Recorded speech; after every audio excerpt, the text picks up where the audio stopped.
ಆಸೆ, ಆಕಾಂಕ್ಷೆ ಮತ್ತು ಅಪೇಕ್ಷೆಗಳು ಇವೇ ಅಲ್ಲವೇ ಮನುಷ್ಯನ ಜೀವನದ ಚಾಲಕ ಶಕ್ತಿಗಳು. ಯಾರಾದರೂ ನಿಮ್ಮನ್ನು ನೀವು ಯಾರು ಎಂದು ಕೇಳಿದರೆ ನಿಮ್ಮ ಉತ್ತರ ಏನಾಗಿರುತ್ತದೆ? ಸ್ವಲ್ಪ ಯೋಚಿಸಿ. ಬಹುಶಃ ನಿಮ್ಮ ಉತ್ತರ ಏನಿರುತ್ತದೆ ಎಂದರೆ ನಿಮ್ಮ ಇಚ್ಛೆಗಳೇ ನಿಮ್ಮ ಜೀವನದ ವ್ಯಕ್ತಿತ್ವವಾಗಿರುತ್ತವೆ. ಏನನ್ನಾದರೂ ಪಡೆಯುವಲ್ಲಿನ ಸಫಲತೆ ಅಥವಾ ವಿಫಲತೆಯೇ ನಿಮ್ಮ ಪರಿಚಯವಾಗಿರುತ್ತದೆ. ಆದರೆ ಇದು ಸರಿಯೇ? ಎಲ್ಲರಿಗೂ ನಮಸ್ಕಾರ. ಕೃಷ್ಣ ಸಂದೇಶ ವಾಹಿನಿಗೆ ನಿಮ್ಮೆಲ್ಲರಿಗೂ ಆತ್ಮೀಯವಾದ ಸ್ವಾಗತ. ಇಂದಿನ ಸಂಚಿಕೆಯಲ್ಲಿ ನಾವು ಶ್ರೀಕೃಷ್ಣ ದಿವ್ಯವಾಣಿಯ ಮೂಲಕ ಜೀವನದ ಗೊಂದಲಗಳಿಗೆ ಉತ್ತರ ಕಂಡುಕೊಳ್ಳುವ ಪ್ರಯತ್ನ ಮಾಡೋಣ. ಬನ್ನಿ ಈ ಜ್ಞಾನದ ಯಾತ್ರೆಯನ್ನು ಆರಂಭಿಸೋಣ. ಸ್ನೇಹಿತರೆ, ಬಹಳಷ್ಟು ಜನರು ಹೇಗೆ ಬದುಕುತ್ತಾರೆ ಎಂದು ಗಮನಿಸಿದ್ದೀರಾ? ಅವು ಹೊರಗೆ ಬದುಕುತ್ತಿದ್ದರೂ ಒಳಗೊಳಗೆ ಸಾಯುತ್ತಿರುತ್ತಾರೆ. ಅವರೇ ಇದು ತಿಳಿಯುವುದೇ ಇಲ್ಲ. ಅವರ ಇಚ್ಛೆಗಳು ಅವರನ್ನು ಉಳಿಸುತ್ತಲೇ ಇರುತ್ತವೆ. ಹೇಗೆ ಮೃಗಜಲವು ಬಾಯಾರಿದ ಜಿಂಕೆಯನ್ನು ಓಡಿಸುತ್ತದೆಯೋ ಹಾಗೆಯೇ ಮನುಷ್ಯನು ತನ್ನ ಆಸೆಗಳ ಹಿಂದೆ ಓಡುತ್ತಾನೆ. ಆದರೆ ಈ ಇಚ್ಛೆಗಳ ಗರ್ಭದಲ್ಲಿಯೇ ಜ್ಞಾನದ ಪ್ರಕಾಶವು ಅಡಗಿರುತ್ತದೆ. ಮನುಷ್ಯನಿಗೆ ಯಾವಾಗ ಆಸೆಗಳು ಪೂರ್ಣವಾಗುವುದಿಲ್ಲವೋ ಅಥವಾ ದುಃಖ ಎದುರಾಗುತ್ತದೆಯೋ ಆಗಲೇ ಜ್ಞಾನದ ಕಿರಣಗಳು ಅವನ ಮನಸ್ಸನ್ನು ಪ್ರವೇಶಿಸುತ್ತವೆ. ಮನುಷ್ಯನ ಜೀವನ ಎಂದರೆ ಕೇವಲ ಸಂಘರ್ಷವಲ್ಲ, ಕೇವಲ ಮಹತ್ವಾಕಾಂಕ್ಷೆಗಳನ್ನು ಈಡೇರಿಸಿಕೊಳ್ಳುವ ಓಟವಲ್ಲ. ಇದು ತಮಸ್ಸಿನಿಂದ ಎದ್ದು ಅಮರತ್ವದ ಕಡೆಗೆ ಸಾಗುವ ಪಯಣ. ಈ ಪಯಣದ ಹೆಸರೇ ಮಹಾಭಾರತ. ಈ ಪ್ರಪಂಚಕ್ಕೆ ಬರುವ ಪ್ರತಿಯೊಂದು ಮಗುವು ಸಂಪೂರ್ಣವಾಗಿ ಅಹಂಕಾರ ರಹಿತವಾಗಿರುತ್ತದೆ. ಹುಟ್ಟುವಾಗ ಮಗುವಿನ ಮನಸ್ಸಿನಲ್ಲಿ ಯಾವುದೇ ಒಳ್ಳೆಯ ಸಂಸ್ಕಾರಗಳು ಇರುವುದಿಲ್ಲ ಅಥವಾ ಕೆಟ್ಟ ಸಂಸ್ಕಾರಗಳು ಇರುವುದಿಲ್ಲ. ಅಂದರೆ ಹುಟ್ಟಿನಿಂದಲೇ ಮಗುವಿನಲ್ಲಿ ಯಾವ ಗುಣವೂ ಇರುವುದಿಲ್ಲ ಮತ್ತು ಯಾವ ದೋಷವೂ ಇರುವುದಿಲ್ಲ. ಹಾಗಾದರೆ ಈ ಗುಣ ಮತ್ತು ದೋಷಗಳು ಎಲ್ಲಿಂದ ಬರುತ್ತವೆ? ನಾವು ಎಂದಾದರೂ ಇದರ ಬಗ್ಗೆ ಯೋಚಿಸಿದ್ದೀವಾ? ಪೋಷಕರ ಬಾಯಿಂದ ಮಗು ನಿರಂತರವಾಗಿ ಏನನ್ನು ಕೇಳುತ್ತದೆಯೋ ಅದೇ ಮಾತುಗಳು ಆ ಮಗುವಿನ ಹೃದಯದ ಸಂಸ್ಕಾರಗಳಾಗಿ ಬದಲಾಗುತ್ತವೆ. ಉದಾಹರಣೆಗೆ, ಹಳ್ಳಿಯಲ್ಲಿ ನದಿ ದಡದ ಮೇಲೆ ಜನರು ಓಡಾಡಿ ಹೇಗೆ ಒಂದು ಕಾಲುದಾರಿ ನಿರ್ಮಾಣವಾಗುತ್ತದೆಯೋ ಹಾಗೆಯೇ ತಂದೆ ತಾಯಿಯರ ಹೃದಯದ ಇಚ್ಛೆಗಳು ಅವರ ಮಕ್ಕಳ ಹೃದಯದಲ್ಲಿ ದೋಷ ಅಥವಾ ಗುಣವಾಗಿ ಜನ್ಮ ಪಡೆಯುತ್ತವೆ. ಇದು ಸತ್ಯವಲ್ಲವೇ? ಆದರೂ ಯಾವಾಗ ತಮ್ಮ ಮಕ್ಕಳಲ್ಲಿ ಯಾವುದಾದರೂ ದೋಷ ಕಂಡುಬರುತ್ತದೆಯೋ ಆಗ ತಂದೆ ತಾಯಿಯರು ಆಶ್ಚರ್ಯ ಮತ್ತು ದುಃಖದಿಂದ ತುಂಬಿ ಹೋಗುತ್ತಾರೆ. ಈ ಕೆಟ್ಟ ಸಂಸ್ಕಾರಗಳು ನಮ್ಮ ಮಗುವಿಗೆ ಎಲ್ಲಿಂದ ಬಂದವು ಎಂದು ಪೋಷಕರ ಹೃದಯ ಪ್ರಶ್ನೆ ಮಾಡುತ್ತದೆ. ಆದರೆ ಸತ್ಯವೇನೆಂದರೆ ತಂದೆ ತಾಯಿಯರೇ ಅರಿವಿಲ್ಲದೆ ತಮ್ಮ ಮಕ್ಕಳಲ್ಲಿ ಕುಸಂಸ್ಕಾರದ ಬೀಜಗಳನ್ನು ಬಿತ್ತಿರುತ್ತಾರೆ. ಅದೇ ಬೀಜಗಳು ಮಗುವಿನ ಹೃದಯದ ಭೂಮಿಯಲ್ಲಿ ಕುಸಂಸ್ಕಾರದ ಮರವಾಗಿ ಬೆಳೆಯುತ್ತವೆ. ಆದ್ದರಿಂದ ತಮ್ಮ ಮಕ್ಕಳನ್ನು ಸುಸಂಸ್ಕೃತರನ್ನಾಗಿ ಮತ್ತು ಧರ್ಮವಂತರನ್ನಾಗಿ ಮಾಡಬೇಕು ಎಂದು ಆಸೆಪಡುವ ಪ್ರತಿಯೊಬ್ಬ ತಂದೆ ತಾಯಿಯರು ಮೊದಲು ತಮ್ಮ ಹೃದಯದ ಇಚ್ಛೆಗಳ ಮೇಲೆ ಅಂಕುಶ ಹಾಕುವುದು ಕಡ್ಡಾಯವಲ್ಲವೇ? ತಂದೆಯಾದವನು ಯಾವಾಗಲೂ ತನ್ನ ಸಂತಾನದ ಸುಖವನ್ನೇ ಬಯಸುತ್ತಾನೆ. ಅವರ ಭವಿಷ್ಯದ ಬಗ್ಗೆ ಚಿಂತಿಸುತ್ತಿರುತ್ತಾನೆ.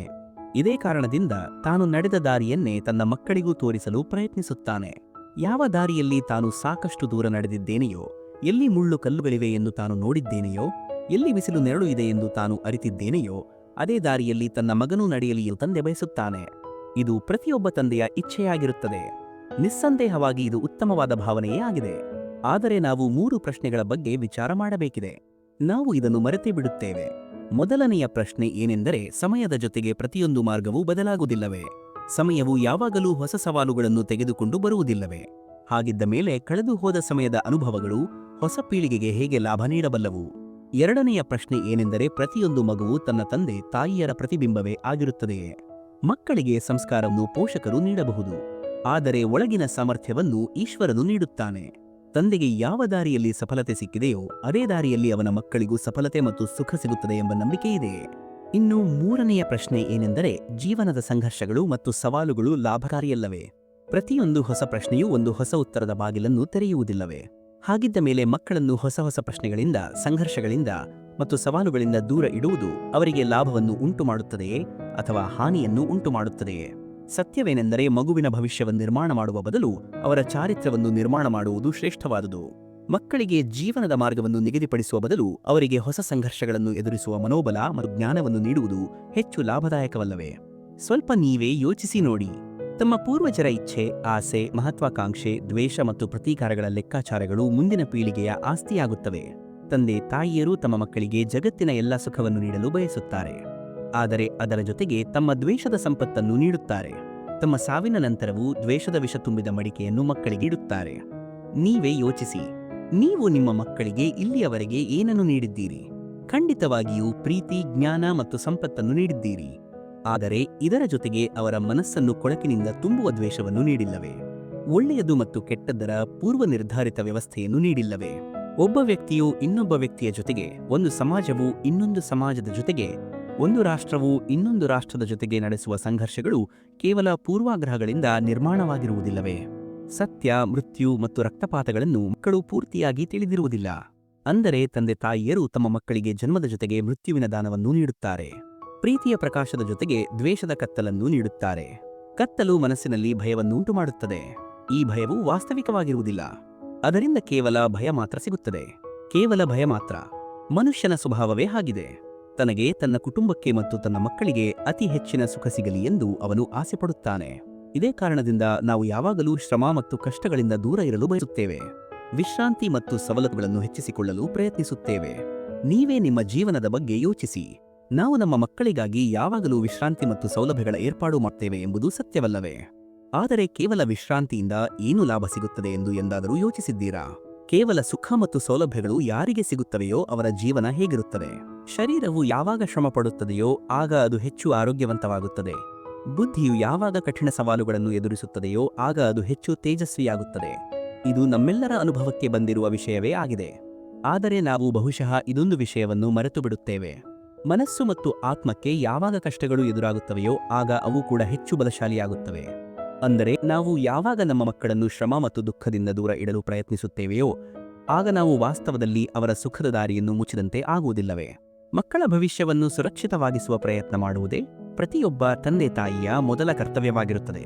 ಯಾರನ್ನು ನೀವು ಈ ಜಗತ್ತಿಗೆ ತಂದಿದ್ದೀರೋ, ಯಾರ ಕರ್ಮಗಳಿಂದ ಮುಂದೆ ನಿಮಗೂ ಕೂಡ ಪರಿಚಯ ಸಿಗಲಿದೆಯೋ ಅಂತಹ ಮಕ್ಕಳ ಭವಿಷ್ಯದ ಸುಖದ ಯೋಜನೆ ಮಾಡುವುದಕ್ಕಿಂತ ಹೆಚ್ಚಿನ ಮಹತ್ವದ ಕೆಲಸ ಬೇರೆ ಏನಿದೆ? ಆದರೆ ಸುಖ ಮತ್ತು ಸುರಕ್ಷತೆ ಇವು ಮನುಷ್ಯನ ಕರ್ಮಗಳಿಂದ ಪ್ರಾಪ್ತವಾಗುವುದಿಲ್ಲವೇ? ತಂದೆ ತಾಯಿಯರು ನೀಡಿದ ಒಳ್ಳೆಯ ಅಥವಾ ಕೆಟ್ಟ ಸಂಸ್ಕಾರಗಳು ಮತ್ತು ಅವರು ನೀಡಿದ ಯಥಾಯೋಗ್ಯವಾದ ಶಿಕ್ಷಣ ಇವುಗಳೇ ಇಂದಿನ ಎಲ್ಲ ಕರ್ಮಗಳ ಮೂಲವಲ್ಲವೇ? ಸಂಸ್ಕಾರ ಮತ್ತು ಶಿಕ್ಷಣದಿಂದಲೇ ಮನುಷ್ಯನ ಚಾರಿತ್ರ್ಯ ನಿರ್ಮಾಣವಾಗುತ್ತದೆ. ಅಂದರೆ ತಂದೆ ತಾಯಿಯರು ತಮ್ಮ ಮಕ್ಕಳ ಚಾರಿತ್ರ್ಯವನ್ನು ಹೇಗೆ ರೂಪಿಸುತ್ತಾರೆಯೋ ಹಾಗೆಯೇ ಅವರ ಭವಿಷ್ಯವು ನಿರ್ಮಾಣವಾಗುತ್ತದೆ.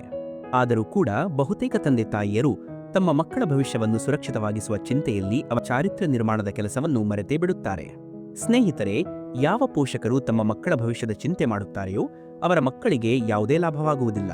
ಆದರೆ ಯಾವ ಪೋಷಕರು ತಮ್ಮ ಮಕ್ಕಳ ಭವಿಷ್ಯದ ಬಗ್ಗೆ ಅಲ್ಲ, ಅವರ ಚಾರಿತ್ರ್ಯದ ನಿರ್ಮಾಣದ ಬಗ್ಗೆ ಗಮನ ಹರಿಸುತ್ತಾರೆಯೋ ಅಂತಹ ಮಕ್ಕಳನ್ನು ಇಡೀ ಜಗತ್ತು ಕೊಂಡಾಡುತ್ತದೆ. ನೀವೇ ಯೋಚಿಸಿ ನೋಡಿ. ಒಬ್ಬರೇ ಗುರುವಿನ ಬಳಿ ಶಿಕ್ಷಣ ಪಡೆಯುವ ಎಲ್ಲಾ ಶಿಷ್ಯಂದಿರು ಒಂದೇ ಸಮನಾದ ವಿದ್ಯೆಯನ್ನು ಪಡೆಯಲು ಸಾಧ್ಯವಾಗುವುದಿಲ್ಲ. ಎಲ್ಲ ಶಿಷ್ಯಂದಿರು ಗುರುವಿನ ಮಾತುಗಳನ್ನು ಕೇಳುತ್ತಿರುವಂತೆ ಕಾಣುತ್ತಾರೆ, ಅವರನ್ನು ಪೂಜಿಸುತ್ತಿರುವಂತೆ ಕಾಣುತ್ತಾರೆ. ಆದರೂ ಕೂಡ ಸಮಾನವಾದ ವಿದ್ಯೆಯನ್ನು ಪಡೆಯಲು ಸಾಧ್ಯವಾಗುವುದಿಲ್ಲ. ಹೀಗೆ ಏಕೆ ಆಗುತ್ತದೆ ಎಂದು ಎಂದಾದರೂ ಯೋಚಿಸಿದ್ದೀರಾ? ಸತ್ಯವೇನೆಂದರೆ ವಿದ್ಯೆಯನ್ನು ಪಡೆಯಲು ಸಾಧ್ಯವಾಗದ ಶಿಷ್ಯಂದಿರು ಸಮರ್ಪಣೆಯ ನಾಟಕವನ್ನಂತೂ ಮಾಡುತ್ತಾರೆ. ಆದರೆ ಅವರಿಗೆ ಸಮರ್ಪಣೆಯ ತಾತ್ವಿಕ ಅರ್ಥ ತಿಳಿದಿರುವುದಿಲ್ಲ. ಗುರುವಿನ ಪಾದಗಳಿಗೆ ಹೂವು ಏರಿಸುವುದರಿಂದ ಅಥವಾ ಗುರುವಿನ ಆದೇಶವನ್ನು ಪಾಲಿಸುವುದರಿಂದ ಮಾತ್ರ ಸಮರ್ಪಣೆ ಸಿದ್ಧವಾಗುತ್ತದೆಯೇ? ಇಲ್ಲ. ಸಮರ್ಪಣೆಯ ವಾಸ್ತವಿಕ ಅರ್ಥವೇನೆಂದರೆ ಯಾವಾಗ ಗುರುವಿನ ಬಗ್ಗೆ ಮನಸ್ಸಿನಲ್ಲಿ ಯಾವುದೇ ಸಂಶಯ ಇರುವುದಿಲ್ಲವೋ, ಗುರುವಿನ ಬಾಯಿಂದ ಆದೇಶ ಬರುವ ಮುನ್ನವೇ ಶಿಷ್ಯನು ಆ ಕೆಲಸವನ್ನು ಪೂರ್ಣಗೊಳಿಸುತ್ತಾನೆಯೋ, ಗುರುವಿನ ವಿಚಾರಗಳ ಜೊತೆಗೆ ಶಿಷ್ಯನ ವಿಚಾರಗಳು ಒಂದಾಗುತ್ತವೆಯೋ ಮತ್ತು ಎಲ್ಲಿಯವರೆಗೆ ತನ್ನ ಗುರುವಿನಲ್ಲಿ ಬ್ರಹ್ಮ ವಿಷ್ಣು ಮಹೇಶ್ವರರ ರೂಪವನ್ನು ಕಾಣುವುದಿಲ್ಲವೋ ಅಲ್ಲಿಯವರೆಗೆ ಅವನ ಸಮರ್ಪಣೆ ಸತ್ಯವಾಗುವುದಿಲ್ಲ. ವಾಸ್ತವದಲ್ಲಿ ಸಮರ್ಪಣೆ ಎಂಬುದು ಯಾವುದೋ ಕೆಲಸದ ಹೆಸರಲ್ಲ.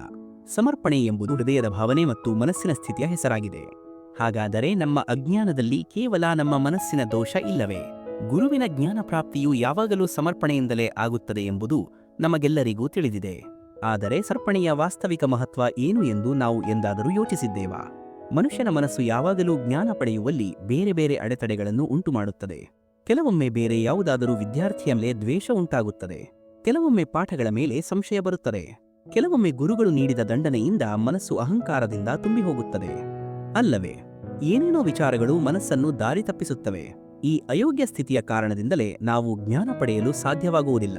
ಮನಸ್ಸಿನ ಯೋಗ್ಯ ಸ್ಥಿತಿಯು ಕೇವಲ ಸಮರ್ಪಣೆಯಿಂದ ನಿರ್ಮಾಣವಾಗುತ್ತದೆ. ಸಮರ್ಪಣೆಯು ಮನುಷ್ಯನ ಅಹಂಕಾರವನ್ನು ನಾಶ ಮಾಡುತ್ತದೆ. ಈರ್ಷೆ, ಮಹತ್ವಾಕಾಂಕ್ಷೆ ಇತ್ಯಾದಿ ಭಾವನೆಗಳನ್ನು ದೂರ ಮಾಡಿ ಮನಸ್ಸನ್ನು ಏಕಾಗ್ರಗೊಳಿಸುತ್ತದೆ. ವಾಸ್ತವದಲ್ಲಿ ಈಶ್ವರನ ಸೃಷ್ಟಿಯಲ್ಲಿ ಜ್ಞಾನಕ್ಕೆ ಮಿತಿಯಿಲ್ಲ ಮತ್ತು ಜ್ಞಾನಿಗಳಿಗೂ ಕೊರತೆಯಿಲ್ಲ. ಗುರು ದತ್ತಾತ್ರೇಯರು ಹಸು ಮತ್ತು ನಾಯಿಯಿಂದಲೂ ಕೂಡ ಜ್ಞಾನ ಪಡೆದಿದ್ದರು. ಅಂದರೆ ಬ್ರಹ್ಮಜ್ಞಾನವಾಗಲಿ ಅಥವಾ ಜೀವನದ ಜ್ಞಾನವಾಗಲಿ, ಗುರುಕುಲದಲ್ಲಿ ಸಿಗುವ ಜ್ಞಾನವನ್ನು ಪಡೆಯಲು ಗುರುವಿಗಿಂತ ಹೆಚ್ಚಾಗಿ ಗುರುವಿನ ಬಗ್ಗೆ ನಮಗಿರುವ ಸಮರ್ಪಣೆ ಮುಖ್ಯವಾಗುತ್ತದೆ. ಇದು ಸತ್ಯವಲ್ಲವೇ? ನೀವೇ ಯೋಚಿಸಿ ನೋಡಿ. ಶ್ರೇಷ್ಠತೆ ಎಂದರೇನು? ಶ್ರೇಷ್ಠತೆಯ ಅರ್ಥವೇನೆಂದರೆ ಬೇರೆಯವರಿಗಿಂತ ಹೆಚ್ಚು ಜ್ಞಾನ ಪಡೆಯುವುದು. ಅಂದರೆ ಇದರ ಅರ್ಥ ತಾನು ಎಷ್ಟು ಜ್ಞಾನ ಪಡೆದಿದ್ದೇನೆ ಎನ್ನುವುದಲ್ಲ. ಬದಲಿಗೆ ತಾನು ಪಡೆದ ಜ್ಞಾನವು ಬೇರೆಯವರಿಗಿಂತ ಎಷ್ಟು ಹೆಚ್ಚಾಗಿದೆ ಎನ್ನುವುದೇ ಮುಖ್ಯವಾಗಿರುತ್ತದೆ. ಅಂದರೆ ಶ್ರೇಷ್ಠತೆಯ ಇಚ್ಛೆಯು ಜ್ಞಾನ ಪಡೆಯುವುದನ್ನು ಕೂಡ ಒಂದು ಸ್ಪರ್ಧೆಯನ್ನಾಗಿ ಮಾಡಿಬಿಡುತ್ತದೆ. ಈ ಸ್ಪರ್ಧೆಯಲ್ಲಿ ಅಂತಿಮ ವಿಜಯ ಯಾವಾಗ ಆಗುತ್ತದೆ? ಸ್ವಲ್ಪ ಸಮಯದವರೆಗೆ ಯಾರಾದರೂ ಶ್ರೇಷ್ಠರಾಗಬಹುದು, ಆದರೆ ಎಂದೆಂದಿಗೂ ಯಾರೂ ಶ್ರೇಷ್ಠರಾಗಿ ಉಳಿಯಲು ಸಾಧ್ಯವಿಲ್ಲ. ಆಗ ಮತ್ತೆ ಅಸಂತೋಷ, ನೋವು ಮತ್ತು ಸಂಘರ್ಷಗಳು ಹುಟ್ಟಿಕೊಳ್ಳುತ್ತವೆ. ಆದರೆ ಶ್ರೇಷ್ಠರಾಗುವ ಬದಲು ಒಂದು ವೇಳೆ ಉತ್ತಮರಾಗುವ ಪ್ರಯತ್ನ ಮಾಡಿದರೆ ಏನಾಗುತ್ತದೆ? ಉತ್ತಮ ಎಂದರೆ ಎಷ್ಟು ಪಡೆಯಲು ಯೋಗ್ಯವಿದೆಯೋ ಅಷ್ಟನ್ನು ಪಡೆಯುವುದು ಎಂದರ್ಥ. ಬೇರೆಯವರಿಗಿಂತ ಹೆಚ್ಚು ಪಡೆಯುವ ಆಸೆಯಿಂದಲ್ಲ, ಬದಲಿಗೆ ಕೇವಲ ಆತ್ಮದ ತೃಪ್ತಿಗಾಗಿ ಜ್ಞಾನ ಪಡೆಯುವುದೇ ಉತ್ತಮವಾಗುವುದು. ಉತ್ತಮವಾಗುವ ದಾರಿಯಲ್ಲಿ ಬೇರೆ ಯಾರೊಂದಿಗೂ ಸ್ಪರ್ಧೆ ಇರುವುದಿಲ್ಲ. ಅಲ್ಲಿ ನಮ್ಮ ಜೊತೆಗೆ ನಾವೇ ಸ್ಪರ್ಧೆ ಮಾಡುತ್ತೇವೆ. ಅಂದರೆ ಉತ್ತಮವಾಗಲು ಪ್ರಯತ್ನ ಪಡುವವನಿಗೆ ತಡವಾಗಿಯಾದರೂ ಸರಿ, ಎಲ್ಲಾ ಜ್ಞಾನವೂ ಸಿಗುತ್ತದೆ. ಯಾವುದೇ ಸ್ಪರ್ಧೆ ಇಲ್ಲದೆಯೇ ಅವನು ಶ್ರೇಷ್ಠನಾಗುತ್ತಾನೆ. ಆದರೆ ಯಾರು ಶ್ರೇಷ್ಠನಾಗಲು ಪ್ರಯತ್ನ ಮಾಡುತ್ತಾನೆಯೋ ಅವನು ಶ್ರೇಷ್ಠನಾಗುತ್ತಾನೋ ಇಲ್ಲವೋ ಗೊತ್ತಿಲ್ಲ. ಆದರೆ ಅವನು ಉತ್ತಮ ಮಾತ್ರ ಎಂದಿಗೂ ಆಗಲು ಸಾಧ್ಯವಿಲ್ಲ. ಯಾವಾಗ ಮನುಷ್ಯನ ಎದುರಿಗೆ ಯಾವುದಾದರೂ ಕಠಿಣ ಪರಿಸ್ಥಿತಿ ಬರುತ್ತದೆಯೋ ಆಗ ಮನುಷ್ಯನು ದೇವರಲ್ಲಿ ಪ್ರಾರ್ಥನೆ ಮಾಡುತ್ತಾನೆ. ತಾನು ಆ ಪರಿಸ್ಥಿತಿಯಿಂದ ಹೊರಬರಲಿ ಎಂದು ದೇವರಲ್ಲಿ ಬೇಡಿಕೊಳ್ಳುತ್ತಾನೆ. ಆದರೆ ಈ ಪ್ರಾರ್ಥನೆಯ ನಿಜವಾದ ಸ್ವರೂಪ ಏನು ಎಂದು ನಾವು ಎಂದಾದರೂ ಯೋಚಿಸಿದ್ದೇವಾ? ಪ್ರಾರ್ಥನೆಯ ಅರ್ಥವೇನೆಂದರೆ ತನ್ನ ಎಲ್ಲಾ ಆತಂಕಗಳನ್ನು, ಎಲ್ಲಾ ಚಿಂತೆಗಳನ್ನು, ಎಲ್ಲಾ ಸಂಕಲ್ಪ ವಿಕಲ್ಪಗಳನ್ನು ಮತ್ತು ತನ್ನ ಎಲ್ಲಾ ಯೋಜನೆಗಳನ್ನು ಈಶ್ವರನ ಪಾದಗಳಿಗೆ ಅರ್ಪಿಸುವುದು. ಅಂದರೆ ತನ್ನ ಕರ್ಮದ ಫಲ ಏನಾಗುತ್ತದೆ ಎಂಬ ಚಿಂತೆ ಮಾಡದೆ ಧರ್ಮಕ್ಕೆ ಅನುಗುಣವಾಗಿ ಕರ್ಮ ಮಾಡುವುದು. ಈಶ್ವರನ ಯೋಜನೆಯನ್ನು ತನ್ನ ಹಣೆಬರಹ ಎಂದು ಒಪ್ಪಿಕೊಳ್ಳುವುದೇ ಪ್ರಾರ್ಥನೆ. ಆದರೆ ಈಶ್ವರನ ಯೋಜನೆಯನ್ನು ಅರ್ಥ ಮಾಡಿಕೊಳ್ಳುವುದು ಅಸಾಧ್ಯ. ಆ ಯೋಜನೆಯು ನಮ್ಮ ಕೆಲಸಗಳ ಫಲಿತಾಂಶದ ರೂಪದಲ್ಲಿ ಪ್ರಕಟವಾಗುತ್ತದೆ.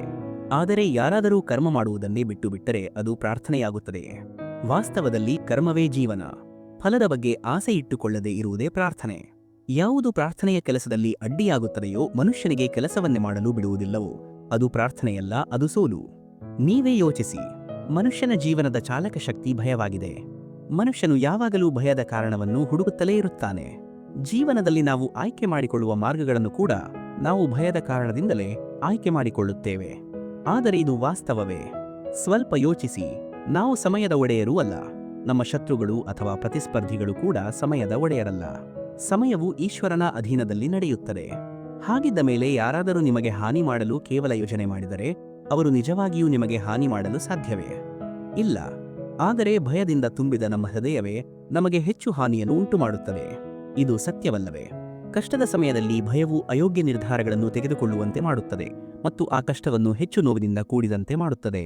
ಆದರೆ ವಿಶ್ವಾಸದಿಂದ ತೆಗೆದುಕೊಂಡ ನಿರ್ಧಾರವು ಎಂತಹ ಕಷ್ಟದ ಸಮಯವನ್ನು ಸುಲಭವಾಗಿ ದಾಟಿಸುತ್ತದೆ.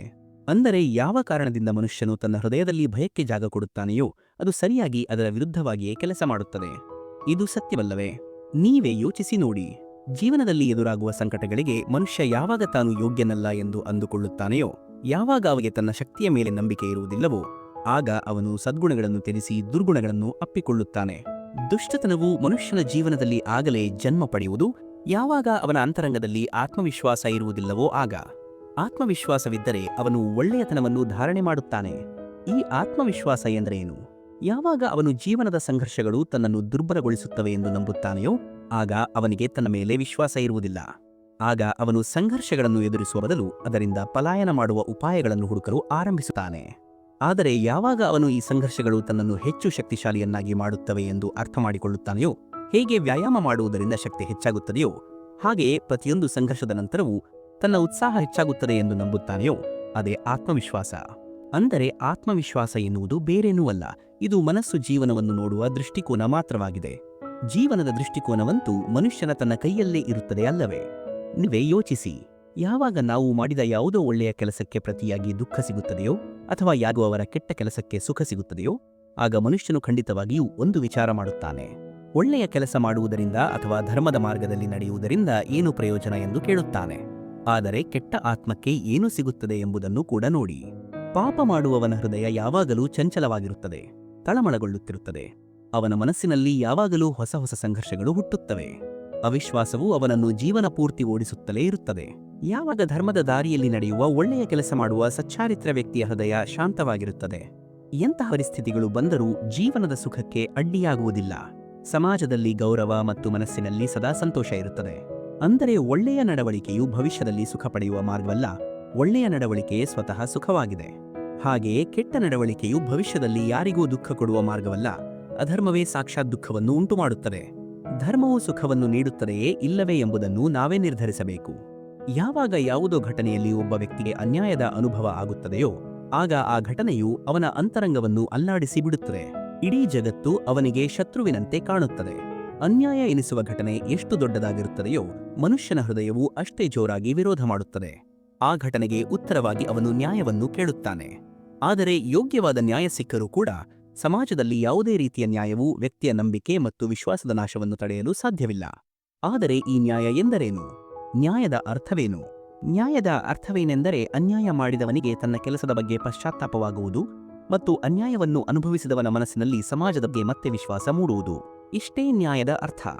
ಆದರೆ ಯಾರ ಹೃದಯದಲ್ಲಿ ಧರ್ಮ ಇರುವುದಿಲ್ಲವೋ ಅವನು ನ್ಯಾಯವನ್ನು ಬಿಟ್ಟು ದ್ವೇಷ ಮತ್ತು ಪ್ರತೀಕಾರವನ್ನು ಆರಿಸಿಕೊಳ್ಳುತ್ತಾನೆ. ಹಿಂಸೆಗೆ ಬದಲಾಗಿ ಅದಕ್ಕಿಂತ ಹೆಚ್ಚಿನ ಹಿಂಸೆಯ ಭಾವನೆಯನ್ನು ಇಟ್ಟುಕೊಂಡು ನಡೆಯುತ್ತಾನೆ.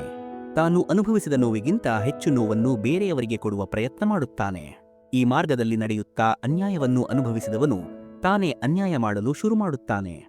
ಬೇಗನೆ ಅವನು ಅಪರಾಧಿಯಾಗಿ ಬದಲಾಗುತ್ತಾನೆ. ಅಂದರೆ ನ್ಯಾಯ ಮತ್ತು ಪ್ರತೀಕಾರದ ನಡುವೆ ಬಹಳ ಕಡಿಮೆ ಅಂತವಿರುತ್ತದೆ. ಇದೇ ಅಂತರದ ಹೆಸರು ಧರ್ಮ. ಇದು ಸತ್ಯವಲ್ಲವೇ? ನೀವೇ ಯೋಚಿಸಿ. ಒಬ್ಬ ವ್ಯಕ್ತಿಗೆ ಯಾವಾಗ ಅವನ ಅಪರಾಧಕ್ಕೆ ಶಿಕ್ಷೆ ಸಿಗುತ್ತದೆಯೋ ಆಗ ಕೆಲವೊಮ್ಮೆ ಆ ನ್ಯಾಯವನ್ನು ನೋಡಿ ಮನಸ್ಸು ಸಂಕಟಪಡುತ್ತದೆ. ಅವನು ಅಪರಾಧ ಮಾಡಿದಾಗ ಇದ್ದ ಸ್ಥಿತಿಯೇ ಬೇರೆ, ಈಗ ಪಶ್ಚಾತ್ತಾಪಪಟ್ಟ ನಂತರ ಅವನು ಬದಲಾಗಿದ್ದಾನೆ. ಆದರೂ ಅವನಿಗೆ ಏಕೆ ಶಿಕ್ಷೆ ಸಿಗಬೇಕು ಎಂದು ಹೃದಯದಲ್ಲಿ ಪ್ರಶ್ನೆ ಏಳುತ್ತದೆ.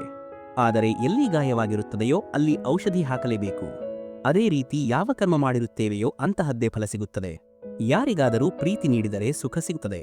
ಯಾರಿಗಾದರೂ ಹಾನಿ ಮಾಡಿದರೆ ಅಥವಾ ಕೊಂದರೆ ಮರಣದಂಡನೆ ಸಿಗುತ್ತದೆ. ಎಂತಹ ಕೆಲಸವೋ ಅಂತಹದ್ದೇ ನ್ಯಾಯ. ಹಾಗಾದರೆ ಪಶ್ಚಾತ್ತಾಪಕ್ಕೆ ಬೆಲೆ ಇಲ್ಲವೇ? ಖಂಡಿತವಾಗಿಯೂ ಇದೆ. ಪ್ರಾಯಶ್ಚಿತ್ತ ಮತ್ತು ಪಶ್ಚಾತ್ತಾಪವು ಮನುಷ್ಯನ ಆತ್ಮವನ್ನು ಬಲಶಾಲಿಯನ್ನಾಗಿ ಮಾಡುತ್ತದೆ. ಬರುವ ಶಿಕ್ಷೆಯನ್ನು ಸ್ವೀಕರಿಸಲು ಮನುಷ್ಯನನ್ನು ತಯಾರು ಮಾಡುತ್ತದೆ. ಅಂದರೆ ಪ್ರಾಯಶ್ಚಿತ್ತವಿಲ್ಲದೆ ಶಿಕ್ಷೆಯನ್ನು ಸ್ವೀಕರಿಸುವುದಕ್ಕೆ ಯಾವುದೇ ಬೆಲೆ ಇಲ್ಲ. ನೀವೇ ಯೋಚಿಸಿ. ಮನುಷ್ಯನ ಹೃದಯದಲ್ಲಿ ಯಾವಾಗಲೂ ಭಯದ ಸಾಮ್ರಾಜ್ಯವಿರುತ್ತದೆ. ಕೆಲವೊಮ್ಮೆ ಸಂಪತ್ತಿನ ನಾಶದ ಭಯ, ಕೆಲವೊಮ್ಮೆ ಅವಮಾನದ ಭಯ, ಇನ್ನು ಕೆಲವೊಮ್ಮೆ ತನ್ನವರಿಂದ ದೂರವಾಗುವ ಭಯ. ಹೀಗೆ ಭಯ ಇರುವುದು ಎಲ್ಲರಿಗೂ ಸಹಜ ಎನಿಸುತ್ತದೆ. ಆದರೆ ಎಂದಾದರೂ ಯೋಚಿಸಿದ್ದೀರಾ, ಯಾವ ಪರಿಸ್ಥಿತಿ ಅಥವಾ ವಸ್ತು ಭಯವನ್ನು ಹುಟ್ಟಿಸುತ್ತದೆಯೋ ಅದು ನಿಜವಾಗಿಯೂ ದುಃಖವನ್ನು ತರುತ್ತದೆಯೇ? ಇಲ್ಲ, ಅಂತಹ ನಿಯಮವೇನೂ ಇಲ್ಲ. ವಾಸ್ತವದ ಅನುಭವ ಏನನ್ನು ಹೇಳುತ್ತದೆ ಎಂದರೆ, ಭಯಪಡುವುದರಿಂದ ಭವಿಷ್ಯದ ದುಃಖ ಪರಿಹಾರವಾಗುವುದಿಲ್ಲ. ಭಯವು ಕೇವಲ ಬರುವ ದುಃಖದ ಕಲ್ಪನೆ ಮಾತ್ರವಾಗಿದೆ. ವಾಸ್ತವದ ಜೊತೆಗೆ ಅದಕ್ಕೆ ಯಾವ ಸಂಬಂಧವೂ ಇರುವುದಿಲ್ಲ. ಹಾಗಾದರೆ ಭಯ ಎಂಬುದು ಬೇರೇನೂ ಅಲ್ಲ, ಕೇವಲ ಕಲ್ಪನೆ ಮಾತ್ರ ಎಂದು ತಿಳಿದರೂ ಕೂಡ ಅದರಿಂದ ಮುಕ್ತವಾಗಿ ನಿರ್ಭಯರಾಗುವುದು ಏನು ತುಂಬಾ ಕಷ್ಟವೇ? ಖಂಡಿತವಾಗಿಯೂ ಯೋಚಿಸಿ. ಊಹೆ ಮತ್ತು ಪೂರ್ವಾಗ್ರಹಗಳ ಆಧಾರದ ಮೇಲೆ ನಾವು ಭವಿಷ್ಯದ ಸುಖ ದುಃಖಗಳ ಕಲ್ಪನೆ ಮಾಡಿಕೊಳ್ಳುತ್ತೇವೆ. ಭವಿಷ್ಯದ ದುಃಖದ ಕಾರಣವನ್ನು ದೂರ ಮಾಡಲು ನಾವು ಇಂದೇ ಯೋಜನೆಗಳನ್ನು ಮಾಡುತ್ತೇವೆ. ಆದರೆ ಶಂಕಿತ ಸಂಕಟವನ್ನು ಇಂದೇ ನಿರ್ಮೂಲನೆ ಮಾಡುವುದರಿಂದ ನಮಗೆ ಲಾಭವಾಗುತ್ತದೆಯೇ ಅಥವಾ ಹಾನಿಯಾಗುತ್ತದೆಯೇ ಎಂಬ ಪ್ರಶ್ನೆಯನ್ನು ನಾವು ಎಂದಿಗೂ ಹಾಕಿಕೊಳ್ಳುವುದಿಲ್ಲ. ಸತ್ಯವೇನೆಂದರೆ ಸಂಕಟ ಮತ್ತು ಅದರ ನಿವಾರಣೆ ಎರಡೂ ಜೊತೆಯಾಗಿಯೇ ಜನ್ಮ ಪಡೆಯುತ್ತವೆ, ವ್ಯಕ್ತಿಗಾಗಿ ಮತ್ತು ಸೃಷ್ಟಿಗಾಗಿ ಕೂಡ. ನೀವು ಇತಿಹಾಸವನ್ನು ನೋಡಿದರೆ ನಿಮಗೆ ತಕ್ಷಣ ತಿಳಿಯುತ್ತದೆ. ಯಾವಾಗೆಲ್ಲ ಸಂಕಟ ಬರುವುದೆಯೋ ಆಗೆಲ್ಲ ಅದರ ನಿವಾರಣೆ ಮಾಡುವ ಶಕ್ತಿಯು ಜನ್ಮ ಪಡೆಯುತ್ತದೆ. ಇದೇ ಜಗತ್ತಿನ ನಿಯಮ. ವಾಸ್ತವದಲ್ಲಿ ಆತಂಕವೇ ಶಕ್ತಿಯ ನಾಶಕ್ಕೆ ಕಾರಣ. ಪ್ರತಿಯೊಬ್ಬ ವ್ಯಕ್ತಿಯು ಯಾವಾಗ ಸಂಕಟದಿಂದ ಹೊರಬರುತ್ತಾನೆಯೋ ಆಗ ಒಂದು ಹೆಜ್ಜೆ ಮುಂದೆ ಬಂದಿರುತ್ತಾನೆ, ಹೆಚ್ಚು ತಿಳಿದಿರುತ್ತಾನೆ, ಆತ್ಮವಿಶ್ವಾಸದಿಂದ ತುಂಬಿರುತ್ತಾನೆ. ಕೇವಲ ತನಗಾಗಿ ಮಾತ್ರವಲ್ಲ, ಇಡೀ ವಿಶ್ವಕ್ಕಾಗಿಯೂ ಕೂಡ. ಇದು ಸತ್ಯವಲ್ಲವೇ? ವಾಸ್ತವದಲ್ಲಿ ಸಂಕಟದ ಜನ್ಮವೇ ಒಂದು ಅವಕಾಶವಾಗಿದೆ. ತನ್ನನ್ನು ತಾನು ಬದಲಿಸಿಕೊಳ್ಳುವ, ತನ್ನ ವಿಚಾರಗಳನ್ನು ಉನ್ನತ ಮಟ್ಟಕ್ಕೆ ಏರಿಸುವ, ತನ್ನ ಆತ್ಮವನ್ನು ಬಲಶಾಲಿ ಮತ್ತು ಜ್ಞಾನವಂತನನ್ನಾಗಿ ಮಾಡುವ ಅವಕಾಶ. ಯಾರು ಹೀಗೆ ಮಾಡುತ್ತಾರೆಯೋ ಅವರಿಗೆ ಯಾವುದೇ ಸಂಕಟವಿರುವುದಿಲ್ಲ. ಆದರೆ ಯಾರು ಹೀಗೆ ಮಾಡುವುದಿಲ್ಲವೋ ಅವರ ನಾಶ ಕ್ಷಣಿಕವಾಗಿದೆ. ವಿಶ್ವಕ್ಕಾಗಿ ಯೋಚಿಸಿ ನೋಡಿ. ಜೀವನದ ಪ್ರತಿಯೊಂದು ಕ್ಷಣವೂ ನಿರ್ಧಾರದ ಕ್ಷಣವಾಗಿರುತ್ತದೆ. ಪ್ರತಿಯೊಂದು ಹೆಜ್ಜೆಯಲ್ಲೂ ಇನ್ನೊಂದು ಹೆಜ್ಜೆಯ ವಿಷಯದಲ್ಲಿ ಯಾವುದಾದರೂ ನಿರ್ಧಾರವನ್ನು ತೆಗೆದುಕೊಳ್ಳಲೇಬೇಕಾಗುತ್ತದೆ. ಆ ನಿರ್ಧಾರವು ತನ್ನ ಪ್ರಭಾವವನ್ನು ಬಿಟ್ಟು ಹೋಗುತ್ತದೆ. ಇಂದು ತೆಗೆದುಕೊಂಡ ನಿರ್ಧಾರಗಳು ಭವಿಷ್ಯದಲ್ಲಿ ಸುಖ ಅಥವಾ ದುಃಖವನ್ನು ನಿರ್ಮಿಸುತ್ತವೆ. ಕೇವಲ ತನಗಾಗಿ ಮಾತ್ರವಲ್ಲ, ತನ್ನ ಕುಟುಂಬಕ್ಕಾಗಿ ಮತ್ತು ಬರುವ ಪೀಳಿಗೆಗಳಿಗಾಗಿಯೂ ಕೂಡ. ಯಾವಾಗ ಯಾವುದಾದರೂ ಗೊಂದಲ ಎದುರಾಗುತ್ತದೆಯೋ ಆಗ ಮನಸ್ಸು ವ್ಯಾಕುಲವಾಗುತ್ತದೆ, ಅನಿಶ್ಚಿತತೆಯಿಂದ ತುಂಬಿ ಹೋಗುತ್ತದೆ. ನಿರ್ಧಾರದ ಆ ಕ್ಷಣವು ಯುದ್ಧವಾಗಿ ಬದಲಾಗುತ್ತದೆ ಮತ್ತು ಮನಸ್ಸು ಯುದ್ಧಭೂಮಿಯಾಗಬಡುತ್ತದೆ. ಬಹುತೇಕ ನಿರ್ಧಾರಗಳನ್ನು ನಾವು ಗೊಂದಲವನ್ನು ಪರಿಹರಿಸಲು ಅಲ್ಲ, ಕೇವಲ ಮನಸ್ಸನ್ನು ಶಾಂತಗೊಳಿಸಲು ತೆಗೆದುಕೊಳ್ಳುತ್ತೇವೆ. ಆದರೆ ಯಾರಾದರೂ ಓಡುತ್ತಾ ಊಟ ಮಾಡಲು ಸಾಧ್ಯವೇ? ಇಲ್ಲ. ಹಾಗೆಯೇ ಗೊಂದಲದಲ್ಲಿ ಸಿಲುಕಿದ ಮನಸ್ಸು ಯಾವುದೇ ಯೋಗ್ಯ ನಿರ್ಧಾರವನ್ನು ತೆಗೆದುಕೊಳ್ಳಲು ಸಾಧ್ಯವೇ? ವಾಸ್ತವದಲ್ಲಿ ಶಾಂತವಾದ ಮನಸ್ಸು ಯಾವಾಗ ನಿರ್ಧಾರ ತೆಗೆದುಕೊಳ್ಳುತ್ತದೆಯೋ ಆಗ ತನಗಾಗಿ ಸುಖದ ಭವಿಷ್ಯವನ್ನು ರೂಪಿಸುತ್ತದೆ. ಆದರೆ ತನ್ನ ಮನಸ್ಸನ್ನು ಶಾಂತಗೊಳಿಸಲು ಯಾವಾಗ ನಿರ್ಧಾರ ತೆಗೆದುಕೊಳ್ಳುತ್ತಾನೆಯೋ ಆಗ ಆ ವ್ಯಕ್ತಿ ಭವಿಷ್ಯದಲ್ಲಿ ತನಗಾಗಿ ಮುಳ್ಳಿನ ಮರವನ್ನು ನೆಡುತ್ತಾನೆ. ಸ್ವಲ್ಪ ಯೋಚಿಸಿ ನೋಡಿ. ಗೊಂದಲಗಳ ನಡುವೆ ನಾವು ಬೇರೆ ಯಾರದ್ದೋ ಸಲಹೆ, ಸೂಚನೆ ಅಥವಾ ಆದೇಶವನ್ನು ಆಧಾರವಾಗಿ ಇಟ್ಟುಕೊಳ್ಳುತ್ತೇವೆ. ನಮ್ಮ ಭವಿಷ್ಯದ ಆಧಾರವು ನಾವು ಇಂದು ತೆಗೆದುಕೊಳ್ಳುವ ನಿರ್ಧಾರದ ಮೇಲೆ ನಿಂತಿರುತ್ತದೆ. ಹಾಗಾದರೆ ನಮ್ಮ ಭವಿಷ್ಯವು ಬೇರೆ ಯಾರದ್ದೋ ಸಲಹೆ ಅಥವಾ ಸೂಚನೆಯ ಫಲವೇ?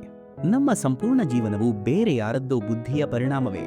ನಾವು ಎಂದಾದರೂ ಇದರ ಬಗ್ಗೆ ಯೋಚಿಸಿದ್ದೇವಾ? ಇಲ್ಲಿಯವರೆಗಿನ ಅನುಭವ ಹೇಳುವುದೇನೆಂದರೆ, ಬೇರೆ ಬೇರೆ ಜನರು ಒಂದೇ ಪರಿಸ್ಥಿತಿಯಲ್ಲಿ ಬೇರೆ ಬೇರೆ ರೀತಿಯ ಸಲಹೆಗಳನ್ನು ನೀಡುತ್ತಾರೆ. ದೇವಸ್ಥಾನದಲ್ಲಿ ನಿಂತ ಭಕ್ತನು ದಾನ ಮಾಡಬೇಕು ಎಂದು ಹೇಳಿದರೆ, ಕಳ್ಳನು ವಿಗ್ರಹದ ಆಭರಣ ಕದಿಯುವಂತೆ ಹೇಳುತ್ತಾನೆ. ಧರ್ಮದಿಂದ ತುಂಬಿದ ಹೃದಯ ಧರ್ಮದ ಸಲಹೆ ನೀಡಿದರೆ, ಅಧರ್ಮದಿಂದ ತುಂಬಿದ ಹೃದಯ ಅಧರ್ಮದ ಸಲಹೆ ನೀಡುತ್ತದೆ. ಧರ್ಮದ ಸಲಹೆಯನ್ನು ಸ್ವೀಕರಿಸುವುದೇ ಮನುಷ್ಯನನ್ನು ಸುಖದ ಕಡೆಗೆ ಕರೆದುಕೊಂಡು ಹೋಗುತ್ತದೆ. ಆದರೆ ಅಂತಹ ಸಲಹೆಯನ್ನು ಸ್ವೀಕರಿಸಲು ಸಾಧ್ಯವಾಗುವುದು ಯಾವಾಗ ಹೃದಯದಲ್ಲಿ ಧರ್ಮ ಇರುತ್ತದೆಯೋ ಆಗ ಮಾತ್ರ. ಅಂದರೆ ಯಾರದ್ದೇ ಸಲಹೆ ಅಥವಾ ಸೂಚನೆಯನ್ನು ಸ್ವೀಕರಿಸುವ ಮುನ್ನ ಸ್ವತಃ ನಮ್ಮ ಹೃದಯದಲ್ಲಿ ಧರ್ಮವನ್ನು ಸ್ಥಾಪಿಸಿಕೊಳ್ಳಬೇಕು. ಇದು ಅವಶ್ಯಕವಲ್ಲವೇ? ಸ್ವತಃ ಯೋಚಿಸಿ. ಮನುಷ್ಯನ ಎಲ್ಲಾ ಸಂಬಂಧಗಳ ಆಧಾರವು ಅಪೇಕ್ಷೆಗಳೇ ಆಗಿವೆ. ತಂದೆ ಹೀಗಿರಬೇಕು, ಮಗ ಹೀಗಿರಬೇಕು, ನನ್ನ ಜೀವನ ಸುಖ ಸೌಲಭ್ಯಗಳಿಂದ ತುಂಬಿರಬೇಕು, ಪತ್ನಿ ಸದಾ ನನಗೆ ಸಮರ್ಪಿತಳಾಗಿರಬೇಕು, ಮಕ್ಕಳು ನನ್ನ ಸೇವೆ ಮಾಡಬೇಕು, ನನ್ನ ಆದೇಶ ಪಾಲಿಸಬೇಕು. ಹೀಗೆ ಮನುಷ್ಯನು ಯಾರು ತನ್ನ ಅಪೇಕ್ಷೆಗಳನ್ನು ಪೂರೈಸುತ್ತಾರೆಯೋ ಅವರನ್ನೇ ಪ್ರೀತಿಸುತ್ತಾನೆ. ಆದರೆ ಅಪೇಕ್ಷೆಗಳ ನಿಯಮವೇ ಭಂಗವಾಗುವುದು. ಏಕೆಂದರೆ ಅಪೇಕ್ಷೆಗಳು ಮನುಷ್ಯನ ಮಿದುಳಿನಲ್ಲಿ ಜನ್ಮ ಪಡೆಯುತ್ತವೆ. ಬೇರೆ ಯಾವ ವ್ಯಕ್ತಿಗೂ ಇವನ ಅಪೇಕ್ಷೆಗಳ ಬಗ್ಗೆ ತಿಳಿಯುವುದೇ ಇಲ್ಲ. ಪೂರೈಸುವ ಪ್ರಾಮಾಣಿಕ ಇಚ್ಛೆ ಇದ್ದರೂ ಕೂಡ ಯಾವ ಮನುಷ್ಯನೂ ಇನ್ನೊಬ್ಬರ ಎಲ್ಲ ಅಪೇಕ್ಷೆಗಳನ್ನು ಪೂರೈಸಲು ಸಾಧ್ಯವಿಲ್ಲ. ಆಗ ಅಲ್ಲಿಂದಲೇ ಸಂಘರ್ಷ ಹುಟ್ಟುತ್ತದೆ. ಎಲ್ಲಾ ಸಂಬಂಧಗಳು ಈ ಸಂಘರ್ಷದಲ್ಲಿ ಬದಲಾಗಿ ಬಿಡುತ್ತವೆ. ಆದರೆ ಮನುಷ್ಯನು ಅಪೇಕ್ಷೆಗಳನ್ನು ಸಂಬಂಧಗಳ ಆಧಾರವನ್ನಾಗಿ ಮಾಡಿಕೊಳ್ಳದೆ ಕೇವಲ ಸ್ವೀಕಾರವನ್ನು ಸಂಬಂಧಗಳ ಆಧಾರವನ್ನಾಗಿ ಮಾಡಿಕೊಂಡರೆ ಈ ಜೀವನವು ಸುಖ ಶಾಂತಿಯಿಂದ ತುಂಬಿ ಹೋಗುವುದಿಲ್ಲವೇ? ನೀವೇ ಯೋಚಿಸಿ. ಕೆಲವೊಮ್ಮೆ ಯಾವುದೋ ಘಟನೆಯು ಮನುಷ್ಯನ ಜೀವನದ ಎಲ್ಲಾ ಯೋಜನೆಗಳನ್ನು ಮುರಿದು ಹಾಕಿಬಿಡುತ್ತದೆ. ಮನುಷ್ಯನು ಆ ಘಟನೆಯನ್ನು ತನ್ನ ಜೀವನದ ಕೇಂದ್ರವನ್ನಾಗಿ ಮಾಡಿಕೊಳ್ಳುತ್ತಾನೆ. ಆದರೆ ಭವಿಷ್ಯವು ಮನುಷ್ಯನ ಯೋಜನೆಗಳ ಆಧಾರದ ಮೇಲೆ ನಿರ್ಮಾಣವಾಗುತ್ತದೆಯೋ? ಹೇಗೆ ಒಬ್ಬ ಪರ್ವತ ಏರುವವನು ಪರ್ವತದ ತಪ್ಪಲಿನಲ್ಲಿ ಕುಳಿತು ಮಾಡುವ ಯೋಜನೆಗಳು ಅವನನ್ನು ಪರ್ವತದ ತುದಿಯವರೆಗೆ ತಲುಪಿಸುತ್ತವೆಯೇ? ಇಲ್ಲ. ವಾಸ್ತವದಲ್ಲಿ ಅವನು ಮೇಲೆ ಏರಿದಂತೆಲ್ಲ ಅವನಿಗೆ ಹೊಸ ಹೊಸ ಸವಾಲುಗಳು ಎದುರಾಗುತ್ತವೆ. ಪ್ರತಿ ಹಂತದಲ್ಲೂ ಅವನು ತನ್ನ ಮುಂದಿನ ಹೆಜ್ಜೆಯ ನಿರ್ಧಾರವನ್ನು ತೆಗೆದುಕೊಳ್ಳಬೇಕಾಗುತ್ತದೆ. ಪ್ರತಿ ಹಂತದಲ್ಲೂ ಅವನು ತನ್ನ ಯೋಜನೆಗಳನ್ನು ಬದಲಿಸಿಕೊಳ್ಳಬೇಕಾಗುತ್ತದೆ. ಹಳೆಯ ಯೋಜನೆಗಳು ಅವನನ್ನು ಪರ್ವತಕ್ಕೆ ಯೋಗ್ಯನನ್ನಾಗಿ ಮಾಡಲು ಸಾಧ್ಯವಿಲ್ಲ. ಕೇವಲ ಅವನು ತನ್ನನ್ನು ತಾನು ಪರ್ವತಕ್ಕೆ ಯೋಗ್ಯನನ್ನಾಗಿ ಮಾಡಿಕೊಳ್ಳಬಲ್ಲ.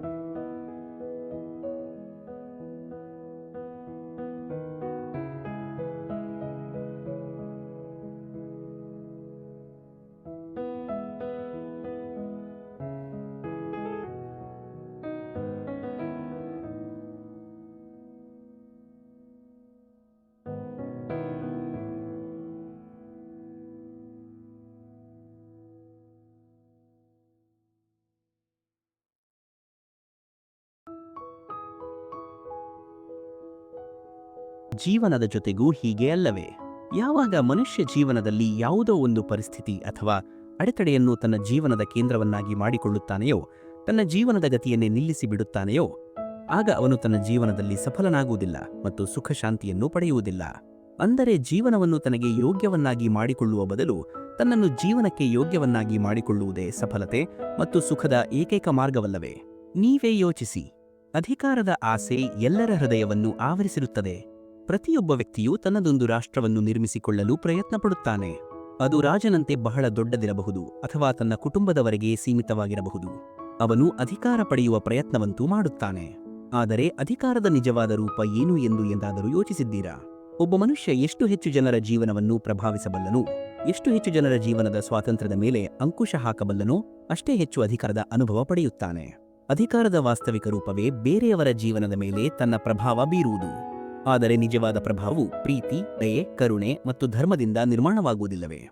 ಯಾವಾಗ ಮನುಷ್ಯ ಕಠೋರ ಧರ್ಮದಿಂದ ಅಧಿಕಾರ ಪಡೆಯಲು ಪ್ರಯತ್ನಿಸುತ್ತಾನೆಯೋ ಆಗ ಅವನು ಬೇರೆಯವರ ಹೃದಯದಲ್ಲಿ ವಿರೋಧ ಅಥವಾ ದಂಗೆಯನ್ನು ಹುಟ್ಟಿಸುತ್ತಾನೆ. ಪರಿಣಾಮ ಏನಾಗುತ್ತದೆ?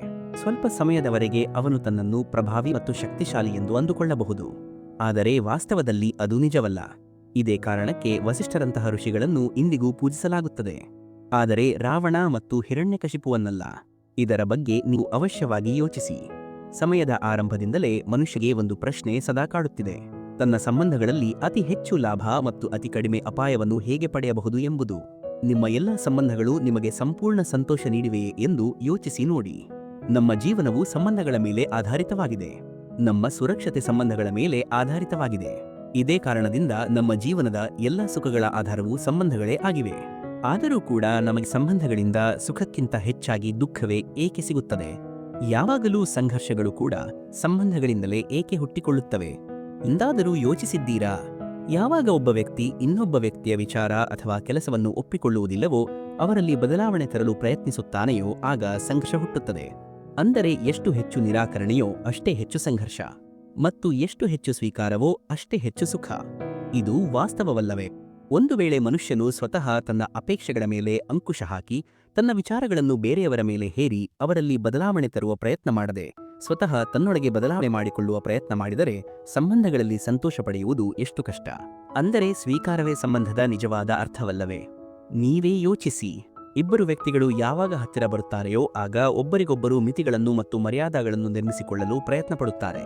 ನಾವು ಎಲ್ಲಾ ಸಂಬಂಧಗಳ ಬಗ್ಗೆ ಯೋಚಿಸಿದರೆ ತಿಳಿಯುತ್ತದೆ, ಈ ಎಲ್ಲಾ ಸಂಬಂಧಗಳ ಆಧಾರವೇ ಈ ಮಿತಿಗಳಾಗಿವೆ.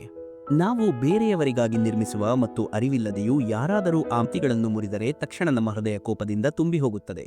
ಈ ಮಿತಿಗಳ ವಾಸ್ತವಿಕ ರೂಪವೇನು ಎಂದು ನಾವು ಎಂದಾದರೂ ಯೋಚಿಸಿದ್ದೇವಾ? ಮಿತಿಗಳ ಮೂಲಕ ನಾವು ಬೇರೆ ವ್ಯಕ್ತಿಯ ನಿರ್ಧಾರ ತೆಗೆದುಕೊಳ್ಳುವ ಅನುಮತಿ ನೀಡುವುದಿಲ್ಲ. ನಮ್ಮ ನಿರ್ಧಾರವನ್ನು ಆ ವ್ಯಕ್ತಿಯ ಮೇಲೆ ಹೇರುತ್ತೇವೆ. ಅಂದರೆ ಇನ್ನೊಬ್ಬರ ಸ್ವಾತಂತ್ರ್ಯವನ್ನು ನಿರಾಕರಿಸುತ್ತೇವೆ. ಯಾವಾಗ ಸ್ವಾತಂತ್ರ್ಯದ ನಿರಾಕರಣೆ ಆಗುತ್ತದೆಯೋ ಆಗ ಅವರ ಹೃದಯ ದುಃಖದಿಂದ ತುಂಬಿ ಹೋಗುತ್ತದೆ. ಮತ್ತು ಯಾವಾಗ ಅವರು ಮಿತಿಗಳನ್ನು ಮುರಿಯುತ್ತಾರೆಯೋ ಆಗ ನಮ್ಮ ಹೃದಯ ಕೋಪದಿಂದ ತುಂಬಿ ಹೋಗುತ್ತದೆ. ಹೀಗೆ ಆಗುವುದಿಲ್ಲವೇ? ಆದರೆ ಒಬ್ಬರಿಗೊಬ್ಬರ ಸ್ವಾತಂತ್ರ್ಯವನ್ನು ಗೌರವಿಸಿದರೆ ಯಾವುದೇ ಮರ್ಯಾದೆ ಅಥವಾ ಮಿತಿಗಳ ಅವಶ್ಯಕತೆಯೇ ಇರುವುದಿಲ್ಲ. ಅಂದರೆ ಹೇಗೆ ಸ್ವೀಕಾರವು ಯಾವುದೋ ಸಂಬಂಧದ ದೇಹವಾಗಿದೆಯೋ ಹಾಗೆಯೇ ಸ್ವಾತಂತ್ರ್ಯವು ಆ ಸಂಬಂಧದ ಆತ್ಮವಾಗಿದೆ. ನೀವೇ ಯೋಚಿಸಿ. ಪ್ರತಿಯೊಬ್ಬ ಮನುಷ್ಯನ ಜೀವನದಲ್ಲಿ ಅಂತಹ ಕ್ಷಣವೊಂದು ಬಂದೇ ಬರುತ್ತದೆ. ಆಗ ಎಲ್ಲ ದಾರಿಗಳು ಮುಚ್ಚಿ ಹೋಗುತ್ತವೆ. ಎಲ್ಲ ಆಸೆಗಳು ಮತ್ತು ದೃಷ್ಟಿಗಳು ನಿಂತು ಹೋಗುತ್ತವೆ. ಜೀವನದ ಎಲ್ಲ ಯೋಜನೆಗಳು ಚದುರಿ ಹೋಗುತ್ತವೆ. ಒಂದು ಕಡೆ ಧರ್ಮ ಇರುತ್ತದೆ, ಇನ್ನೊಂದು ಕಡೆ ಸುಖ ಇರುತ್ತದೆ. ಇದನ್ನೇ ಧರ್ಮ ಸಂಕಟ ಎನ್ನುತ್ತಾರೆ. ಸತ್ಯವನ್ನು ಹೇಳುವುದೇ ಸಟವಾಗಿರುತ್ತದೆ ಮತ್ತು ಧರ್ಮವನ್ನು ತ್ಯಜಿಸುವುದೇ ಸುಖವಾಗಿರುತ್ತದೆ. ಯೋಚಿಸಿ ನೋಡಿ. ಕೆಲವೊಮ್ಮೆ ತನ್ನವರ ವಿರುದ್ಧವೇ ಸತ್ಯ ಹೇಳುವ ಸಂದರ್ಭ ಬರುತ್ತದೆ. ಕೆಲವೊಮ್ಮೆ ಬಡತನದ ಸಮಯದಲ್ಲಿ ಸುಲಭವಾಗಿ ಕಳ್ಳತನ ಮಾಡುವ ದಾರಿ ಸಿಗುತ್ತದೆ. ಕೆಲವೊಮ್ಮೆ ಒಬ್ಬ ಶಕ್ತಿಶಾಲಿ ರಾಜಕಾರಣಿ ಅಥವಾ ಅಧಿಕಾರಿಯಿಂದ ಅಧಿಕ ಲಾಭ ಪಡೆಯುವ ಸಂದರ್ಭ ಎದುರಾಗುತ್ತದೆ. ಎಲ್ಲರ ಜೀವನದಲ್ಲೂ ಇಂತಹ ಘಟನೆಗಳು ನಡೆಯುತ್ತಲೇ ಇರುತ್ತವೆ. ಬಹುತೇಕ ಜನರು ಇಂತಹ ಕ್ಷಣವನ್ನು ಧರ್ಮ ಸಂಕಟದ ರೂಪದಲ್ಲಿ ನೋಡುವುದೇ ಇಲ್ಲ. ಅವರಿಗೆ ಯಾವುದೇ ರೀತಿಯ ಸಂಘರ್ಷದ ಅನುಭವವೂ ಆಗುವುದಿಲ್ಲ. ಅವರು ಸಹಜವಾಗಿ ಸುಖದ ಕಡೆಗೆ ಹೊರಟು ಬಿಡುತ್ತಾರೆ, ನೊಣವು ಬೆಲ್ಲದ ಕಡೆಗೆ ಹೋದಂತೆ. ವಾಸ್ತವದಲ್ಲಿ ಧರ್ಮ ಸಂಕಟದ ಕ್ಷಣವು ಈಶ್ವರನ ಹತ್ತಿರ ಹೋಗುವ ಕ್ಷಣವಾಗಿರುತ್ತದೆ. ಒಂದು ವೇಳೆ ನಾವು ಸಂಘರ್ಷಗಳಿಗೆ ಹೆದರದೆ ಸುಖದ ಕಡೆಗೆ ಆಕರ್ಷಿತರಾಗದೆ ನಮ್ಮ ಧರ್ಮದ ಮೇಲೆ ದೃಢವಾಗಿದ್ದರೆ ಈಶ್ವರನ ಸಾಕ್ಷಾತ್ಕಾರ ದೂರವಿಲ್ಲ. ಗಾಳಿಯ ಜೊತೆ ಯುದ್ಧ ಮಾಡುವ ಎಲೆ ಒಂದು ವೇಳೆ ಮರದಿಂದ ಬಿದ್ದರೆ ಅದು ಕೂಡ ಆಕಾಶದ ಕಡೆಗೆ ಏಳುತ್ತದೆ. ಆದರೆ ಗಾಳಿಗೆ ಹೆದರಿ ಬಗ್ಗುವ ಎಲೆ ಭೂಮಿಯ ಮೇಲೆ ಉಳಿದು ಬಿಡುತ್ತದೆ. ಅಂದರೆ ಧರ್ಮ ಸಂಕಟದಲ್ಲಿ ಒಂದು ವೇಳೆ ನಾವು ಸಂಕಟವನ್ನು ಆರಿಸಿಕೊಂಡರೆ ಕಷ್ಟ ಸಿಗುತ್ತದೆ, ಜೀವನ ಕಷ್ಟವಾಗುತ್ತದೆ. ಆದರೆ ಚಾರಿತ್ರ್ಯ ಮುರಿಯುವುದಿಲ್ಲ, ಆತ್ಮ ಬಡವಾಗುವುದಿಲ್ಲ, ಅಂತರಂಗ ಕಪ್ಪಾಗುವುದಿಲ್ಲ. ನೀವೇ ಯೋಚಿಸಿ. ಯಾವಾಗಲೂ ಯಾರದ್ದಾದರೂ ಆಸೆ ಮತ್ತು ಇಚ್ಛೆ ಭಂಗವಾದರೆ ಅವರ ಹೃದಯ ಕೋಪದಿಂದ ತುಂಬಿ ಹೋಗುತ್ತದೆ. ಯಾವ ವ್ಯಕ್ತಿಯನ್ನು ಅಪರಾಧಿ ಎಂದು ತಿಳಿಯುತ್ತಾರೆಯೋ ಅವರಿಗೆ ಶಿಕ್ಷೆ ನೀಡಲು ಪ್ರಯತ್ನಿಸುತ್ತಾರೆ. ಆದರೆ ನಮ್ಮ ಇಚ್ಛೆ ಅಥವಾ ಆಸೆ ಭಂಗವಾಗುವುದು ಯಾವಾಗಲೂ ಬೇರೆಯವರ ಅಪರಾಧವೇ ಆಗಿರುತ್ತದೆಯೇ? ಆಸೆಗಳು ಪೂರ್ಣವಾಗದೇ ಇರುವುದಕ್ಕೆ ಎಷ್ಟೋ ಕಾರಣಗಳು ಇರಬಹುದು. ಕೆಲವು ಸಂಯೋಗದ ಕಾರಣದಿಂದ ಅಪೂರ್ಣವಾಗಿ ಉಳಿಯುತ್ತವೆ, ಇನ್ನು ಕೆಲವು ಹಣೆಬರಹದ ಕಾರಣದಿಂದ. ಮತ್ತು ಕೆಲವೊಮ್ಮೆ ಇಚ್ಛೆಗಳ ಸ್ವರೂಪವೇ ಹೇಗಿರುತ್ತದೆ ಎಂದರೆ ಅವು ಪೂರ್ಣವಾಗಲು ಸಾಧ್ಯವೇ ಇರುವುದಿಲ್ಲ. ಪರಿಸ್ಥಿತಿಯ ಬಗ್ಗೆ ಯೋಚಿಸದೆ ಯಾರನ್ನಾದರೂ ಅಪರಾಧಿ ಎಂದುಕೊಳ್ಳುವುದು ನ್ಯಾಯವಲ್ಲ, ಪ್ರತೀಕಾರವಾಗುತ್ತದೆ. ನ್ಯಾಯದ ಆಧಾರ ಕರುಣೆ, ಪ್ರತೀಕಾರದ ಆಧಾರ ಕೋಪ. ಅಂದರೆ ಹೃದಯದಲ್ಲಿ ಕರುಣೆಯನ್ನು ಇಟ್ಟುಕೊಳ್ಳದೆ ಯಾರದ್ದೇ ಅಪರಾಧದ ವಿಷಯದಲ್ಲಿ ವಿಚಾರ ಮಾಡುವುದು, ಅವರಿಗೆ ಶಿಕ್ಷೆ ನೀಡುವುದು ನ್ಯಾಯವಲ್ಲ, ಅನ್ಯಾಯವೇ ಆಗುತ್ತದೆ. ನೀವೇ ಯೋಚಿಸಿ. ಭವಿಷ್ಯದ ಆಧಾರದ ಮೇಲೆ ಎಲ್ಲರೂ ಇಂದಿನ ನಿರ್ಧಾರವನ್ನು ತೆಗೆದುಕೊಳ್ಳಲು ಬಯಸುತ್ತಾರೆ. ಭವಿಷ್ಯದಲ್ಲಿ ಸುಖ ಸಿಗಲಿ, ಭವಿಷ್ಯ ಸುರಕ್ಷಿತವಾಗಿರಲಿ ಎಂಬ ನಿರ್ಧಾರವನ್ನು ಇಂದೇ ತೆಗೆದುಕೊಳ್ಳಲು ಎಲ್ಲರೂ ಪ್ರಯತ್ನಿಸುತ್ತಾರೆ. ನಿಮ್ಮ ಜೀವನವನ್ನೇ ನೋಡಿ. ನಿಮ್ಮ ಬಹುತೇಕ ನಿರ್ಧಾರಗಳ ಹಿಂದೆ ಭವಿಷ್ಯದ ವಿಚಾರ ಇರುವುದಿಲ್ಲವೇ? ಇರಲೇಬೇಕು ಕೂಡ. ತನ್ನ ಜೀವನವನ್ನು ಸರಳ ಮತ್ತು ಸುಖಮಯವಾಗಿಸಿಕೊಳ್ಳುವ ಪ್ರಯತ್ನ ಮಾಡುವ ಹಕ್ಕು ಎಲ್ಲರಿಗೂ ಇದೆ. ಆದರೆ ಭವಿಷ್ಯವನ್ನು ಯಾರೂ ಬಲ್ಲವರಿಲ್ಲ, ಕೇವಲ ಕಲ್ಪನೆ ಮಾತ್ರ ಮಾಡಬಹುದು. ಹಾಗಾದರೆ ಜೀವನದ ಎಲ್ಲಾ ಮುಖ್ಯ ನಿರ್ಧಾರಗಳು ಕಲ್ಪನೆಗಳ ಆಧಾರದ ಮೇಲೆಯೇ ಆಗುತ್ತವೆಯೇ? ನಿರ್ಧಾರ ತೆಗೆದುಕೊಳ್ಳಲು ಯಾವುದಾದರೂ ಮೂರನೆಯ ಮಾರ್ಗ ಇರಬಹುದೇ? ಯೋಚಿಸಿ ನೋಡಿ. ಎಲ್ಲಾ ಸುಖಗಳ ಆಧಾರ ಧರ್ಮವಾಗಿದೆ ಮತ್ತು ಧರ್ಮವು ಮನುಷ್ಯನ ಹೃದಯದಲ್ಲಿ ನೆಲೆಸಿದೆ. ಆದ್ದರಿಂದ ಪ್ರತಿಯೊಂದು ನಿರ್ಧಾರಕ್ಕೂ ಮೊದಲು ಸ್ವತಃ ತಮ್ಮ ಹೃದಯಕ್ಕೆ ಈ ಪ್ರಶ್ನೆಯನ್ನು ಅವಶ್ಯವಾಗಿ ಕೇಳಬೇಕು. ಈ ನಿರ್ಧಾರವು ಸ್ವಾರ್ಥದಿಂದ ಹುಟ್ಟಿದೆಯೇ ಅಥವಾ ಧರ್ಮದಿಂದಲೇ? ಇಷ್ಟು ಸಾಕಲ್ಲವೇ? ಭವಿಷ್ಯದ ಬದಲು ಧರ್ಮದ ಬಗ್ಗೆ ವಿಚಾರ ಮಾಡುವುದರಿಂದ ಭವಿಷ್ಯ ಹೆಚ್ಚು ಸುಖಮಯವಾಗುವುದಿಲ್ಲವೇ? ನೀವೇ ಯೋಚಿಸಿ. ಭವಿಷ್ಯದ ಇನ್ನೊಂದು ಹೆಸರು ಸಂಘರ್ಷ. ಇಂದು ಮನಸ್ಸಿನಲ್ಲಿ ಆಸೆ ಹುಟ್ಟುತ್ತದೆ ಮತ್ತು ಅದು ಪೂರ್ಣವಾಗದಿದ್ದರೆ ಹೃದಯದಲ್ಲಿ ಭವಿಷ್ಯದ ಬಗ್ಗೆ ಯೋಜನೆ ಹುಟ್ಟುತ್ತದೆ. ಭವಿಷ್ಯದಲ್ಲಿ ಆಸೆ ಪೂರ್ಣವಾಗುತ್ತದೆ ಎಂದು ಕಲ್ಪನೆ ಮಾಡುತ್ತಿರುತ್ತೇವೆ. ಆದರೆ ಜೀವನ ಭವಿಷ್ಯದಲ್ಲಿಯೂ ಇಲ್ಲ, ಭೂತಕಾಲದಲ್ಲಿಯೂ ಇಲ್ಲ. ಜೀವನವು ಈ ಕ್ಷಣದ ಹೆಸರು. ಅಂದರೆ ಈ ಕ್ಷಣದ ಅನುಭವವೇ ಜೀವನದ ಅನುಭವವಾಗಿದೆ. ಆದರೆ ಇದು ನಮಗೆ ತಿಳಿದಿದ್ದರೂ ನಾವು ಇದನ್ನು ಅರ್ಥ ಮಾಡಿಕೊಳ್ಳುವುದಿಲ್ಲ. ಒಂದು ನಾವು ಕಳೆದು ಹೋದ ಸಮಯದ ಕ್ಷಣಗಳನ್ನು ನೆನಪಿಸಿಕೊಂಡು ಕುಳಿತುಕೊಳ್ಳುತ್ತೇವೆ ಅಥವಾ ಬರುವ ಸಮಯಕ್ಕಾಗಿ ಯೋಜನೆಗಳನ್ನು ಹಾಕುತ್ತಿರುತ್ತೇವೆ. ಆದರೆ ಜೀವನ ಕಳೆದು ಹೋಗುತ್ತೆ. ನಾವು ಇದನ್ನು ಹೃದಯದಲ್ಲಿ ಇರಿಸಿಕೊಂಡರೆ ನಾವು ಭವಿಷ್ಯವನ್ನು ನೋಡಲು ಸಾಧ್ಯವಿಲ್ಲ, ಭವಿಷ್ಯವನ್ನು ನಿರ್ಮಿಸಲು ಸಾಧ್ಯವಿಲ್ಲ. ನಾವು ಕೇವಲ ಧೈರ್ಯ ಮತ್ತು ಸಾಹಸದ ಜೊತೆಗೆ ಭವಿಷ್ಯವನ್ನು ಅಪ್ಪಿಕೊಳ್ಳಬಹುದು, ಸ್ವಾಗತಿಸಬಹುದು.